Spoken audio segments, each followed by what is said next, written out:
Bonjour à tous, shalom à tous. Loué soit le Seigneur Yahushua Mashiach, notre Seigneur Jésus-Christ, le Roi des Rois. Alléluia. Alors, je vais aujourd'hui partager un message concernant, on va dire, l'esprit de Caïn. Voilà, on va expliquer un peu. Alors, pourquoi? Parce que pour expliquer un peu le contexte dans lequel je voulais partager ce message. Récemment, j'étais à mon poste de travail et concernant une situation que je traverse, parce qu'il y a des choses parfois qu'on ne comprend pas, on dit, mais Seigneur, parce que je comprends mal certaines choses peut-être. Seigneur, enseigne-moi encore un peu, montre-moi encore au travers de ta parole les caractéristiques vraiment de l'esprit de l'Antéchrist. Je ne parle pas de l'Antéchrist en lui-même, je parle de l'esprit. L'esprit qui anime certains hommes aller vers la direction voilà, de la marche vers l'Antéchrist, l'esprit de l'Antéchrist, tout simplement. Voilà.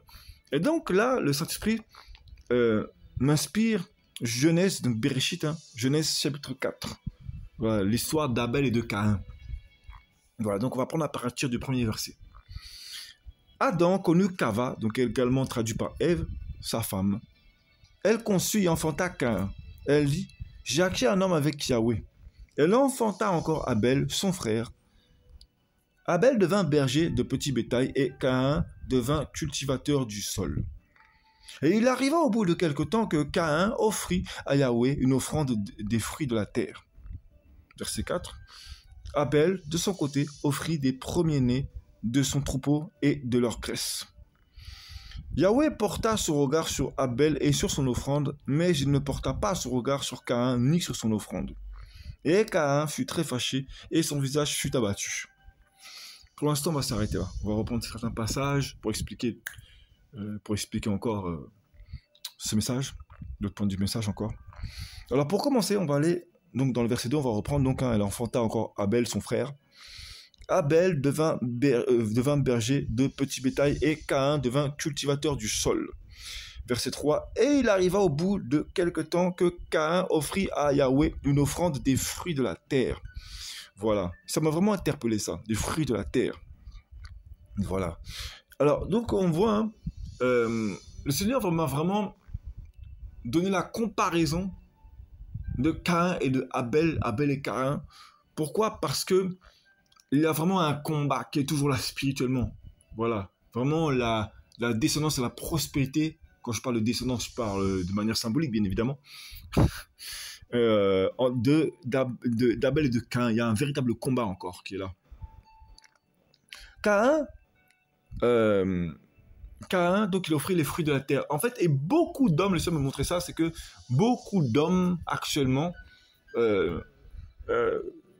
vont être contents, vont être fiers de dire, voici Seigneur ce que j'ai fait. J'ai bâti un hôpital, j'ai bâti une église là, j'ai bâti un restaurant, j'ai bâti, je ne sais pas, qu'importe. Voilà, en tout cas, des monuments physiques. Voilà. Alors, je dis pas, c'est pas interdit, c'est pas interdit par la Bible, Je suis pas là pour condamner. Ça dépend en fait de la motivation du cœur et véritablement du mandat donné et de l'appel, bien évidemment. Voilà. Donc c'est pas pour condamner les gens qui bâtissent des restaurants, des je ne sais pas quoi, non. Chacun fait comment le Seigneur le conduit. Cependant, quand il y en a qui font des choses qui ne sont pas, on sent que c'est pas du Seigneur et qu'on va les reprendre, d'autres âmes qui sont un peu fanatiques malheureusement, parce qu'on est vraiment dans un monde rempli de fanatiques malheureusement. Voilà. Et qui vont nous dire, lorsqu'on va reprendre et dénoncer, exposer des hommes qui se sont détournés du Seigneur, vont nous dire, oui, mais toi, qu'est-ce que tu fais, mon Seigneur? Toi, qu'est-ce que tu as fait, toi? Montre-nous tes œuvres. Là, le Seigneur m'a vraiment montré une chose, c'est que beaucoup d'hommes, en fait, voilà, offrent des choses physiques au Seigneur. Mais Abel, lui, qu'est-ce qu'il a fait, Abel? Après, on va voir un peu pourquoi le Seigneur a refusé l'offrande de Caïn. Mais on va voir un peu Abel. Vous allez comprendre. Là, j'avoue que le Seigneur m'a vraiment fortifié au travers de ceci. Abel, de son côté, verset 4, Abel, de son côté, offrit des premiers-nés de son troupeau et de leur graisse. Alors là, le Seigneur m'a montré que, symboliquement parlant, ça reste symbolique toujours, voilà, que les premiers-nés représentent, alors bien évidemment on sait très bien, pour ceux qui connaissent déjà, qui sont avancés dans l'évangile, savent très bien que la préfiguration du premier-né, concernant le sacrifice d'Abel, ça représente Christ, bien évidemment le sacrifice de Christ, de notre Seigneur Yahushua à la croix, bien évidemment. Mais là, le Seigneur m'a montré encore une toute autre représentation. Les premiers-nés sont également les âmes qui étaient élues avant la fondation du monde, pour le servir, tout simplement. Les premiers-nés. Voilà, tout comme Yeshua a été élu avant la fondation du monde, bien avant tout, le premier-né, c'est le premier-né. Mais il y a également les premiers-nés, donc des âmes qui étaient déjà appelées avant la fondation du monde pour être telles des vases d'honneur, comme appelées au ministère. Voilà. Voilà. Et donc, ces premiers-nés, donc il les a offerts. Et c'est ça, c'est ceux-là, ces âmes-là qui sont agréables au Seigneur. C'est ces sacrifices-là, ces types de sacrifices-là qui sont agréables au Seigneur. Des hommes qui prennent des âmes qui sont vraiment appelées au ministère réellement. Voilà. Ils les représentent et ils disent « Voici Seigneur ». Donc les premiers-nés de son troupeau et de leur graisse. Qu'est-ce que représente la graisse, toujours symboliquement? La graisse représente l'équipement, l'huile, l'équipement. Tout simplement. Pourquoi? Parce que la graisse, alors lorsque vous prenez une âme et que vous la nourrissez, au bout d'un moment donné, elle est bien bâtie. Pourquoi? Parce qu'elle est bien nourrie, tout simplement. La graisse, pourquoi? Parce que la graisse, elle était tellement bien nourrie que voilà, elle est bien enrobée. Et c'est ça la parole. Quand vous êtes bien équipé, spirituellement, vous êtes bien enrobé. Enfin, je parle pas d'être gros, une bouboule spirituelle, non. Je parle de vraiment les âmes qui sont bien équipées, qui sont bien bâties spirituellement, des vrais soldats. Voilà. Et donc voilà, donc la graisse, voilà, ça représente donc lui l'équipement. Et donc Abel, ce qui était agréable au Seigneur pour Abel, c'est vraiment l'image des vrais prophètes, l'image du vrai prophète actuel. C'est quelqu'un qui va prendre les âmes, parce que, excusez-moi, mais le vrai prophète, il reçoit, le Seigneur lui montre, parce que le prophète est appelé à être leader en général. Un leader pour montrer aux âmes, pour leur montrer les âmes qui viennent vers lui, voici ce à quoi je les ai appelés. Et donc, il va les établir, tout comme les apôtres dans les temps anciens. Voilà. Tout comme Élie, Élisée, etc. Voilà. C'était des âmes qui étaient vraiment des visionnaires, voilà. Parce que le prophète, à la base, est un visionnaire de base, voilà. Tout comme l'apôtre, les gens appelés au ministère, des visionnaires, tout simplement. Voilà. Et donc, comment dire, lorsque le Seigneur va les amener vers lui, il va voir à quoi elles sont destinées. Ils vont voir quel type de dons ils ont reçus et à quoi elles sont appelées de leur service pour le royaume. Et donc, vu qu'il va bien les nourrir, elles vont être bien équipées spirituellement afin d'être efficaces, des soldats efficaces pour le royaume. Tout simplement. Voilà. Donc, elles vont être bien robustes, spirituellement parlant également. Voilà. Et c'est ça, en fait, qui est agréable au Seigneur. Ce n'est pas bâtir de grandes églises qui est agréable au Seigneur. Non. C'est comment tu t'occupes des âmes. C'est ça qui est important au Seigneur. Et voilà pourquoi Abel était agréable au Seigneur, parce qu'il allait paître les âmes. Il allait paître les brebis, pardon. Parce que bon, là, symboliquement, c'est les âmes, mais là, en l'occurrence, dans le cas, c'est les brebis. Mais c'est l'image de nous. Nous, qui sommes, en fait, à la base, avant d'arriver à Christ, nous sommes des bêtes. Nous sommes des âmes venues du péché, issues du péché. Voilà. Et avec nos caractères que le Seigneur doit assagir, qu'il doit consoler. Voilà. Au travers de la consolation, le Saint-Esprit va nous dévoiler les choses de notre appel, liées à notre appel, tout simplement avec le temps. Voilà. Et il va nous dévoiler donc nos équipements. Et lorsque le leader, enfin la personne en l'occurrence qui est chargée de s'occuper de nous, va prendre son temps avec nous, forcément, ça peut être que bénéfique. Tout simplement. Voilà. Et le but d'un vrai leader, ce n'est pas de bâtir pour bâtir, non. C'est de bâtir des âmes, de les aider à trouver leur équipement. C'est ça le but d'un leader, véritablement. Et c'est ça, en fait, l'esprit de Caïn.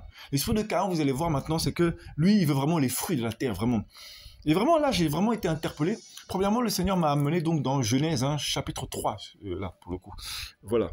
Et au verset 17, il est dit, « Puis il dit à Adam, parce que tu as écouté la voix de ta femme et que tu as mangé le fruit de l'arbre au sujet duquel je t'avais donné cet ordre en disant, tu n'en mangeras pas.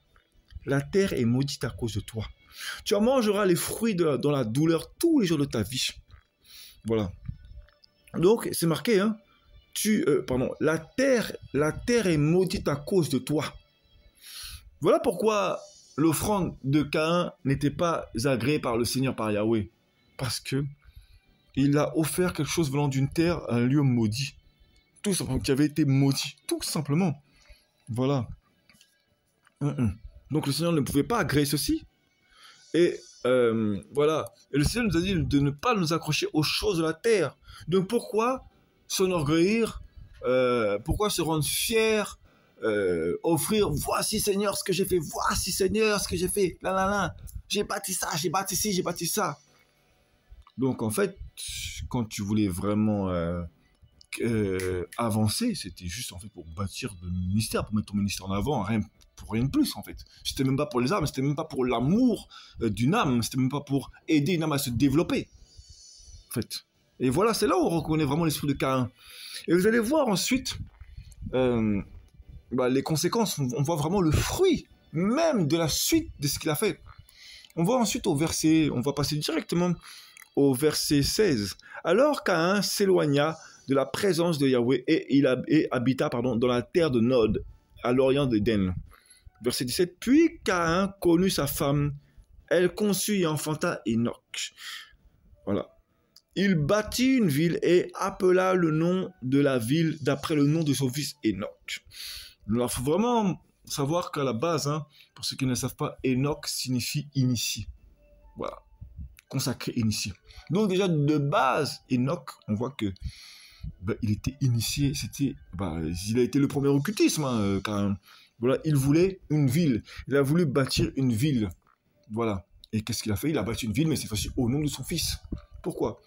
Parce que c'était l'initiation. La hauteur, la grandeur.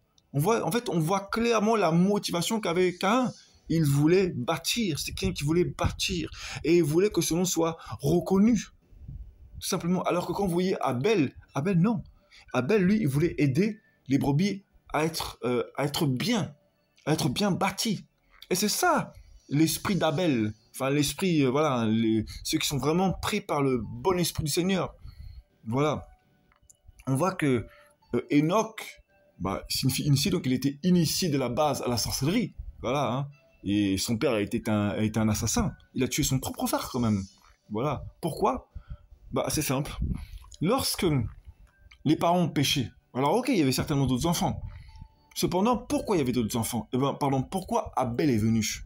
C'est simple. Abel était un prophète. Et lorsque vous regardez bien, vu que Ève avait péché, ça avait mis le désordre dans leur famille. Ça avait mis le désordre. Vous croyez bien que Abel, qui était un prophète, quand vous voyez qu'il avait compris, il avait reçu la révélation de la préfiguration de Christ au travers de ce sacrifice. Parce que là, ce que je partage par la grâce du Seigneur, c'est un encouragement, une exhortation pour détecter d'une autre manière l'esprit de contrôle, l'esprit de la sorcellerie, l'esprit de Caïn, bien évidemment. Hein, voilà. Mais dans le vrai contexte, on regarde également, parce que ça c'est une part de révélation, juste que je partage, mais dans le contexte, ce que l'on peut voir, c'est que Abel était un prophète qui avait comme eu la révélation qu'il fallait le sacrifice par le sang de l'agneau, donc la préfiguration du sacrifice par le sang du Mashiach à la croix. Voilà, gloire au Seigneur. Mais, comment dire ça? Pourquoi le Seigneur l'avait établi comme ça? Parce que, donc, il y avait eu des désordres à cause du péché. Voilà. Et lorsque vous regardez bien, pourquoi Caïn a tué Abel? Ce n'est pas que par simple jalousie.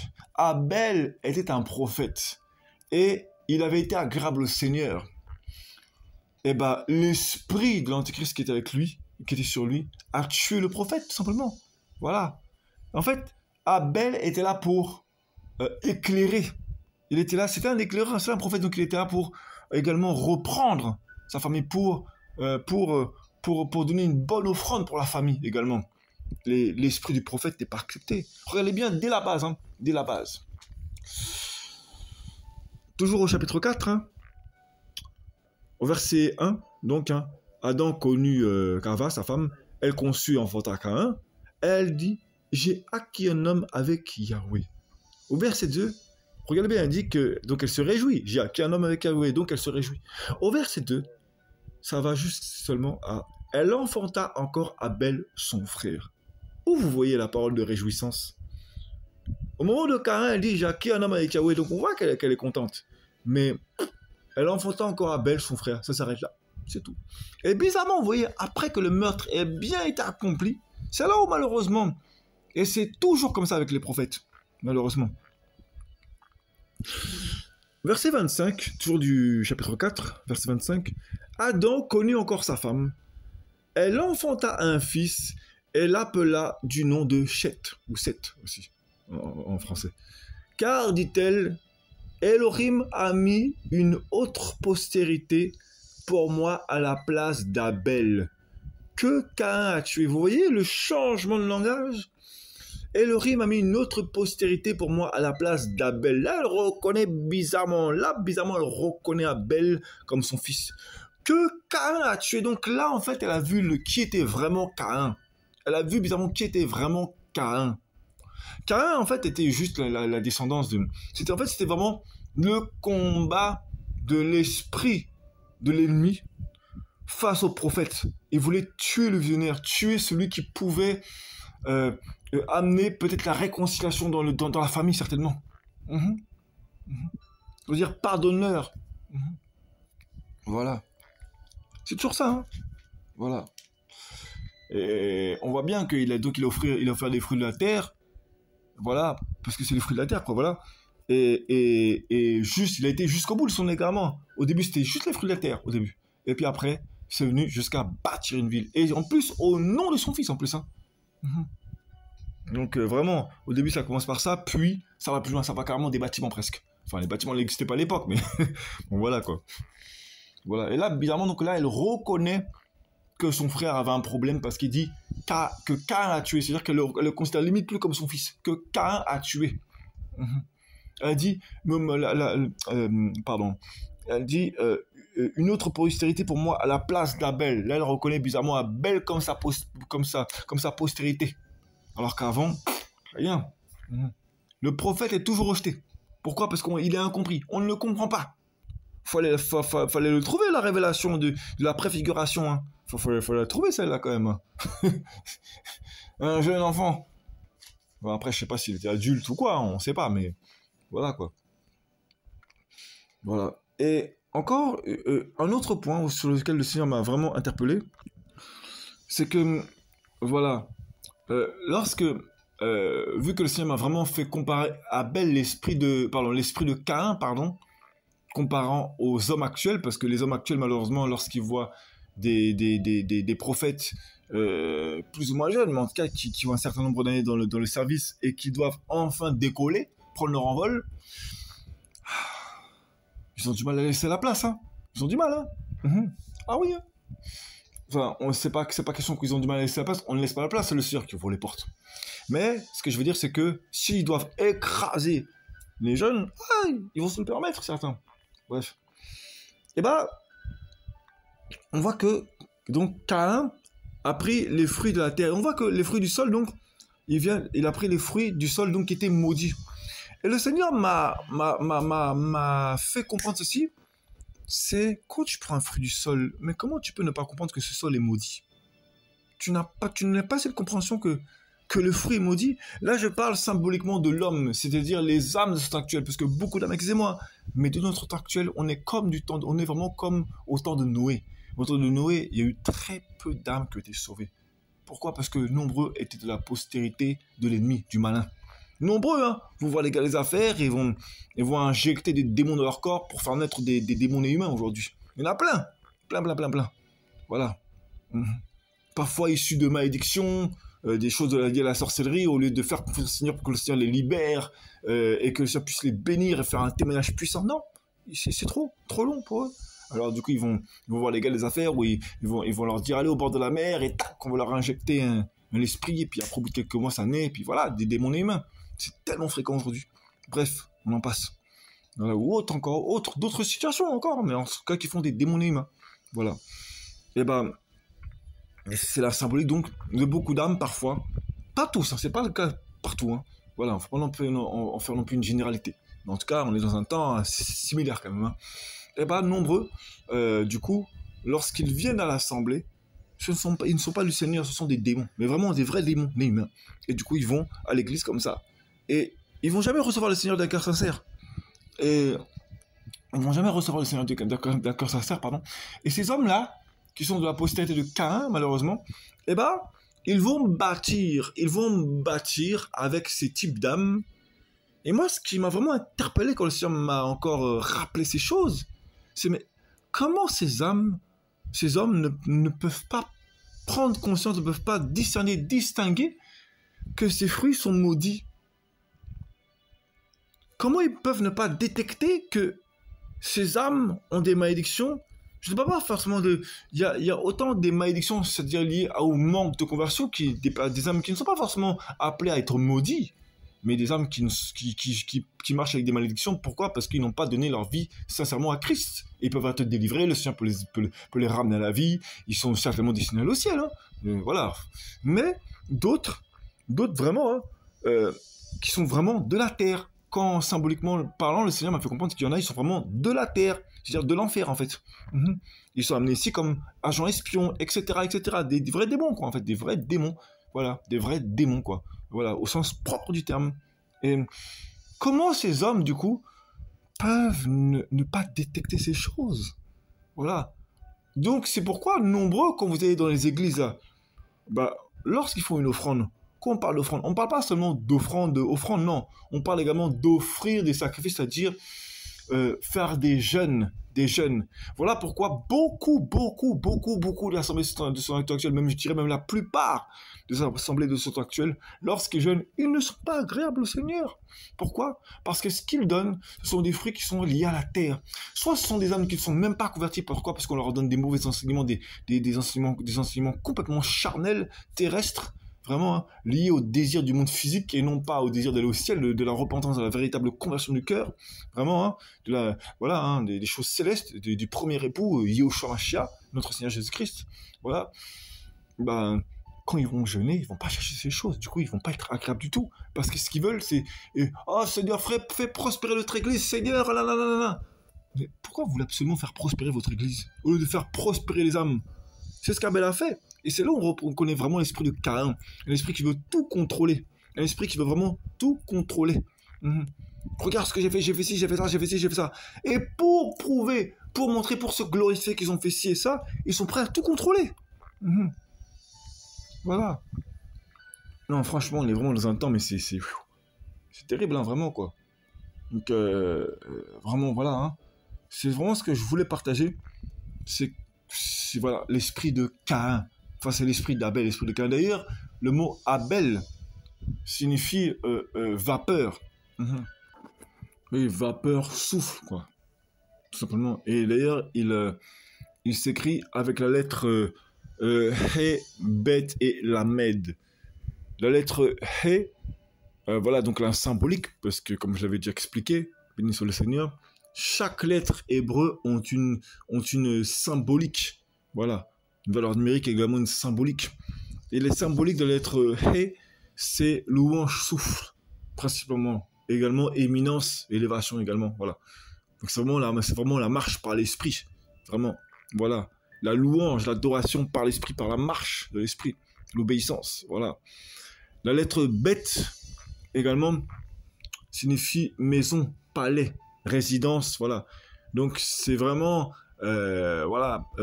c'est que son corps, son corps est une adoration. Sa marche est une adoration. Et la lettre Lamed, la symbolique également, c'est bâton, fouet, étude. Donc l'enseignement également. Voilà, les instructions, etc. Voilà. Donc, Abel était vraiment quelqu'un qui observait, qui marchait vraiment par l'esprit. Il conservait son corps, son temple à l'adoration de l'esprit et à l'instruction, aux enseignements. Voilà, donc il était vraiment spirituel, Abel, vraiment, quoi. Rien à voir avec son frère, quoi, vraiment. Alors que Caïn, voilà, lui, c'est possession ou artisan forgeron. Voilà, possession, hein, ça veut tout dire. Hein. Il voulait absolument tout posséder. Voilà. Et pour ça, il était obligé de... Pour ça, il était prêt à combattre. Voilà pourquoi il a combattu son frère. Pourquoi? Parce que son offrande était agréable. Il n'avait pas compris. Voilà, tout simplement. Et Caïn s'écrit également avec la lettre... Donc avec la lettre Kaf. Kaf, Yod et Nun. Nun au pluriel. Voilà. Et quand on regarde bien donc la symbolique donc, du mot Kaf, c'est chasse d'aiguille, donc le trou d'une aiguille, hein, et singe. Voilà, donc c'est-à-dire qu'il allait dans la précision, je pense. Dans la précision. Il est tenté d'aller dans la précision. Parce que pour posséder, il faut être malin. Voilà, pour forger ses armes, il faut être intelligent, il faut agir avec malice. Voilà, pour posséder ce qu'on souhaite, il faut être minutieux. Voilà, donc il faut être prévoyant, préparer ce qu'on veut. Voilà, et la lettre Yod, donc hein, la symbolique, c'est la main, la puissance. Donc voilà, il savait ce qu'il faisait, quoi. Il savait très bien ce qu'il faisait. Voilà. Hein. La lettre Nun, au pluriel, hein, donc accroissement, serpent, poisson. Alors je sais pas si au pluriel, je n'ai pas envie de dire n'importe quoi. Je sais pas si au pluriel c'est la même symbolique. Voilà, mais en tout cas, c'est-à-dire qu'il pouvait autant prospérer, s'accroître dans le mal également que dans le bien. Là, pour l'occurrence, c'était le mal. Donc voilà, hein. Il devait être précis pour avoir de la puissance et s'accroître dans le mal. Voilà. Donc autant la lettre Nun c'est poisson, donc pour de bonnes choses, autant être une source de malédiction. Voilà, donc le serpent, source de malédiction. Voilà, hein. Un serpent, c'est quelqu'un de spirituel qui réussit à se faufiler et qui mord avec son venin, tout simplement. Voilà. Gloire au Seigneur. Hein. Donc voilà, c'est vraiment le message que je voulais partager. Béni soit Elohim, vraiment, toute la gloire lui revient. Voilà. Donc pour en revenir toujours au résumé, hein, l'esprit de Caïn, lui, ne veut toujours que bâtir. Toujours bâtir. L'esprit d'Abel, lui, il tient à aider les âmes à se développer, tout simplement. Voilà. Et regardez aujourd'hui combien l'esprit de Caïn est répandu. Tout le monde veut bâtir. Si le Seigneur te le demande, oui, ok, normal. Mais si le Seigneur ne t'a rien demandé, voilà, c'est inutile. Voilà, l'esprit de Caïn. Après, on vient pour tuer les frères. Les plus jeunes frères, on veut les tuer. Parce qu'on veut tout posséder. On veut que ceux qui puissent prendre possession de ce qu'on a bâti, ce soit juste nos enfants, ceux qu'on a bâtis de nos propres mains. L'égoïsme, quoi. Voilà, bref. Donc le Seigneur va se charger de ses âmes, hein, tout simplement. Gloire au Seigneur. Voilà. Soyez richement bénis, restez richement bénis au nom de Yahushua, au nom de Jésus-Christ, notre roi, notre maître. Alléluia. Et vraiment, soyez fortifiés, encouragés. Alléluia. Alléluia. Vraiment, préparons-nous à l'enlèvement de l'Église. Vraiment, soyons vraiment encouragés, veillons. Parce que vraiment, l'enlèvement est vraiment imminent. Quoi. Voilà. Moi-même, je suis le premier concerné par cette parole. Voilà. Alléluia. Veillez, quoi. Voilà. Shalom.